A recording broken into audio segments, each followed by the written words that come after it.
আমার যে রজনীগন্ধা গাছ আছে আমি তা প্রায় ভুলেই গিয়েছিলাম। ভুলে যাব না কেন, গাছগুলো তো উপর থেকে মারাই গিয়েছে। আর এগুলো কিন্তু তীব্র সুগন্ধিযুক্ত ডাবল প্যাটেল যে রজনীগন্ধাটা, ওইটা। কিন্তু মাটির অবস্থাটা দেখেন কি অবস্থা।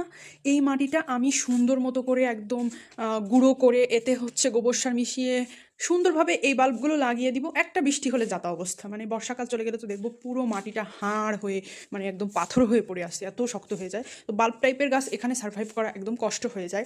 বাল্ব টাইপের গাছ নিয়ে আমার পার্সোনাল এক্সপিরিয়েন্সে যেটা, যে বালিতে খুব ভালো হয়। আমি দেখেছি আমার আমার যে লিলি বাল্বগুলো বালিতে লাগানো আছে, খুব এক একটা মনে হচ্ছে মিসাইল হয়ে গেছে, এরকম বড় বড় হয়ে গিয়েছে। বাট যেগুলো আমার মাটিতে, মানে বিশেষ করে আমার এখানকার মাটিটা তো খারাপ, এখানে যেগুলো লাগানো ছিল সেগুলো হচ্ছে ওরকম বাল্বের সাইজ বেশি একটা বড় হয় না, প্লাস বেবিও সেরকম দেয় না, মানে মোট কথা গ্রো করে না সেরকম একটা।